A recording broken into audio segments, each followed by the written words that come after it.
ಪಾದಯಾತ್ರೆಗೆ ಪ್ರಿಯಾಂಕ್ ಖರ್ಗೆ ವ್ಯಂಗ್ಯವನ್ನ ವ್ಯಕ್ತಪಡಿಸಿದ್ದಾರೆ. ಪಾದಯಾತ್ರೆ ಮಾಡಲಿ ಯಾರು ಬೇಡ ಅಂದವರು. ಬಿಜೆಪಿ ಪಾದಯಾತ್ರೆಗೆ ಪ್ರಿಯಾಂಕ್ ಖರ್ಗೆ ವ್ಯಂಗ್ಯ. ಪಾದಯಾತ್ರೆ ಮಾಡಲಿ ಯಾರು ಬೇಡ ಅಂದವರು. ಶಾಸಕ ಚಂದ್ರು ಲಮಾಣಿ ಮೇಲೆ ಲೋಕಾರೇಡ್ ಆಗಿತ್ತು. ಶಾಸಕ ಚಂದ್ರು ಲಮಾಣಿ ಅವರನ್ನ ಕೈಬಿಟ್ಟಿದ್ದಾರಾ? ಯಾಕೆ ಬಿಜೆಪಿಯವರು ಸದನದಲ್ಲಿ ಈ ಬಗ್ಗೆ ಚರ್ಚೆ ಮಾಡ್ತಿಲ್ಲ? ನಾಯಕತ್ವ ಉಳಿಸಿಕೊಳ್ಳೋಕೆ ಹೋರಾಟ ಮಾಡ್ತಿದ್ದಾರೆ. ಅಧ್ಯಕ್ಷರಾಗಿ ವಿಜಯೇಂದ್ರ ಉಳಿಯುವ ಹೋರಾಟ, ವಿಪಕ್ಷ ನಾಯಕನಾಗಿ ಅಶೋಕ್ ಉಳಿಯುವ ಹೋರಾಟ ಮಾಡ್ತಿದ್ದಾರೆ ಅಂತ ಪ್ರಿಯಾಂಕ್ ಖರ್ಗೆ ವ್ಯಂಗ್ಯವಾಗಿ ಮಾತನಾಡಿದ್ದಾರೆ. ಬಿಜೆಪಿ ನಾಯಕರ ಪಾದಯಾತ್ರೆಗೆ ಪ್ರಿಯಾಂಕ್ ಖರ್ಗೆ ತಿರುಗೇಟು ನೀಡಿದ್ದಾರೆ.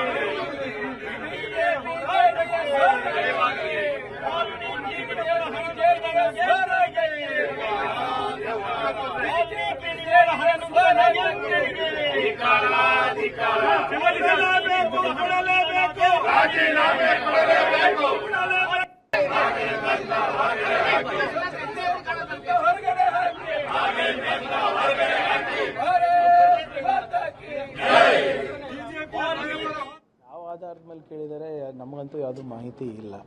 ಯಾಕಂದರೆ CBI ಪ್ರಾಸಿಕ್ಯೂಷನ್ ಕೇಳಬೇಕಂದ್ರೆ ಸ್ಟೇಟಿಗೆ ಫಸ್ಟ್ ಬರೀಬೇಕು. ಅವರು ತನಿಖೆ ಮಾಡಬೇಕಂದ್ರೂ ಕೂಡ ಸ್ಟೇಟಿಗೆ ಫಸ್ಟ್ ಬರೀಬೇಕು. ನಾನು ಪದೇ ಪದೇ ತಮ್ಮ ಮುಖಾಂತರ ಇದು ತಿಳಿಸ್ಲಿಕ್ಕೆ ನಾನು ಬಯಸ್ತಾ ಇದ್ದೀನಿ. CBI ಅವರೇ ಖುದ್ದಾಗಿ ಹಿಂದಿನ ಚೀಫ್ ಸೆಕ್ರೆಟರಿ ಆದಂಥ ರಜನೀಶ್ ಗೋಯಲ್ ಅವರಿಗೆ ಪತ್ರ ಬರೆದಿದ್ರು, ದಯವಿಟ್ಟು ಯಾವುದೇ ಕೇಸು ನಮಗೆ ಕೊಡ್ಲಿಕ್ಕೆ ಹೋಗಬೇಡಿ, ಅಕಸ್ಮಾತ್ ಕೊಟ್ಟರೆ ಎಲ್ಲ ಸಿಬ್ಬಂದಿಗಳು ಕೂಡ ಇನ್ಕ್ಲೂಡಿಂಗ್ ಇನ್ವೆಸ್ಟಿಗೇಷನ್ ಆಫೀಸರ್ಸು ನೀವೇ ಕೊಡಬೇಕಾಗುತ್ತೆ ಅಂತ ಹೇಳಿದ್ರು. ಅಂದರೆ ನಾವು ಇನ್ವೆಸ್ಟಿಗೇಷನ್ ಆಫೀಸರ್ಸು ನಾವೇ ಕೊಡಬೇಕು ಅಂದರೆ ನಾವೇ ಮಾಡ್ದಂಗಲ್ವ ತನಿಖೆ? ನೋಡಿ, ನೀವೇ ನಾವು ಹಿಂದೆ ಒಂದು ಕಾನೂನು ತಂದಿದ್ದೀವಿ. CBI ಅವರು ಏನೇ ತನಿಖೆ ಮಾಡಬೇಕಂದ್ರೂ ಅಥವಾ ಪ್ರಾಸಿಕ್ಯೂಷನ್ ಮಾಡಬೇಕಂದ್ರೂ ನಮ್ಮ ಹತ್ರ ಒಂದು ಅನುಮತಿ ಕೇಳಬೇಕು ಅಥವಾ ನಮ್ಮ ಅಭಿಪ್ರಾಯ ಕೇಳಬೇಕು ಅಂತ. ಅಂಥದ್ದು ಯಾವುದೂ ಬಂದಿಲ್ಲ ಅಂತ ನಾನು ಭಾವಿಸ್ತಾ ಇದ್ದೀನಿ. ನೇರವಾಗಿ ಗವರ್ನರಿಗೆ ಏನು ಕೊಟ್ಟಿದ್ದಾರೆ ಅದು ನನಗೆ ಹೆಚ್ಚಿನ ಮಾಹಿತಿ ಇಲ್ಲ. ಸರ್, ಪಾದಯಾತ್ರೆ ಮಾಡಬೇಕು ಅಂತ ಬಿಜೆಪಿ ನಾಗೇಂದ್ರ ವಿಚಾರವಾಗಿ ಆ ಬೆಲ್ಟಲ್ಲಿ ಪಾದಯಾತ್ರೆ ಮಾಡಲಿ, ಯಾರು ಬೇಡ ಅಂದಿದ್ದಾರೆ? ಹಿಂದೆನೂ ಬಿಡದಿ ಪಾದಯಾತ್ರೆ ಅಂದರು, ಮೂಡಾ ಪಾದಯಾತ್ರೆ ಅಂದರು, ಈಗ ರಾಯಚೂರು ಪಾದಯಾತ್ರೆ ಅಂತ, ರಾಯಚೂರು ಟು ಬಳ್ಳಾರಿ ಪಾದಯಾತ್ರೆ ಅಂತ ಇದ್ದಾರೆ. ಮಾಡಲಿ, ಯಾರು ಬೇಡ ಅಂದಿದ್ದಾರೆ? ಆದರೆ ಏನಂತ ಪಾದಯಾತ್ರೆ ಮಾಡ್ತಾ ಇದ್ದಾರೆ? ಭ್ರಷ್ಟರನ್ನ ಸಂಪುಟಕ್ಕೆ ತಗೊಂಡಿದ್ದೀರಾ ನೀವು, ಅವ್ರನ್ನ ಕೈ ಬಿಡಬೇಕು ಅಂತ. ಚಂದ್ರು ಲಮಾಣಿ ಅವರಿಗೆ ಕೈ ಬಿಟ್ಟಿದ್ದಾರೆ ಇವರು. ಲೋಕಾಯುಕ್ತ ಟ್ರ್ಯಾಪ್ ಸ್ವಾಮಿ ಅವರು ಮೊನ್ನೆ ಕೂಗ್ತಾ ಇದ್ರು ಇದರಲ್ಲಿ. ನಾನು ನೋಡ್ಬಿಟ್ಟು ಅಳಬೇಕಾ ನಗಬೇಕಾ ಗೊತ್ತಾಗಿಲ್ಲ ನನಗೆ. ಯಾರು ಲೋಕಾಯುಕ್ತ ಟ್ರ್ಯಾಪ್ ಆಗಿದ್ದಾರೆ ಅವರು ಕೂಡ ಭ್ರಷ್ಟಾಚಾರದ ವಿರುದ್ಧ ಹೋರಾಟ ಮಾಡ್ತಾರೆ. ಇಲ್ಲಿ ಎಲ್ಲಿದೆ ಸರ್? CID ತನಿಖೆನಲ್ಲಿ ಇದೆಯಾ? SIT ತನಿಖೆನಲ್ಲಿ ಇದೆಯಾ?